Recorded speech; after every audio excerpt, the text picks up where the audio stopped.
I went to the Central Florida Fair to marathon rides, and this is everything that I did. I had to start off strong by going on the Ring of Fire looping ride. This ride is manually operated where they decide how fast you go, how many loops you do, and sometimes they'll just put you stuck upside down on purpose. It's so much fun. I love it. Can you do this ride? Lines were short, so I decided to give the roller coaster a try. It's crazy that they can just assemble this right out of a truck.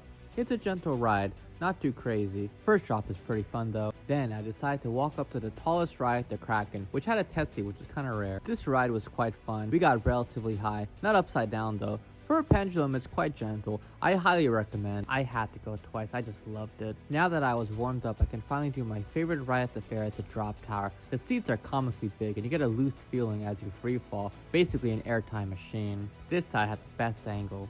You get such a great view of the fair from here, and it's a very slow ride. The first drop of the day is always super intense and I love it too. It was so good I just had to go back and do it again. It was walk on and it's the most thrilling thing here. Now to try this Polar Express type ride.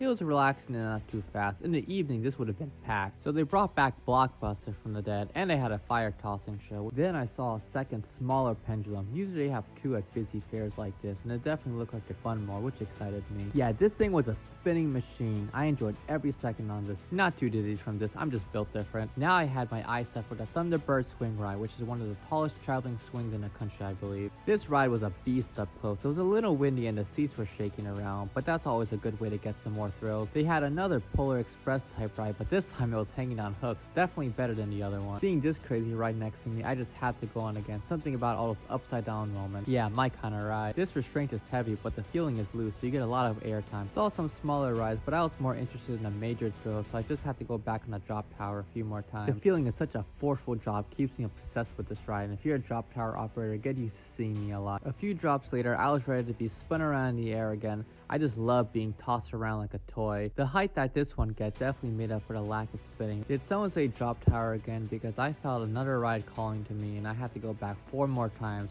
After 12 free falls, the feeling does wear down just a little bit. I love fair views, but I also love live music. This band was entertaining, had a mosh pit, and it was so great to see. After, I decided to fly again by going on the Ring of Fire again, the swing and the drop tower. At this point, I'm still pretty obsessed, and now the Kraken is calling to me. Amazing from afar, and the ride is just so thrilling. I saw the live fire performance again, and it was getting pretty cool, so I decided to start wrapping up by going on the Kraken again to get that sunset ride. Amazing. Still enjoy being tossed around in the air. Okay, now I'm cold and tired, but I figured I needed some more walk-on runs to the drop tower. Easy way to get thrills here. Now that was a great day of marathoning fair rides. Thanks for watching, and until next time, bye!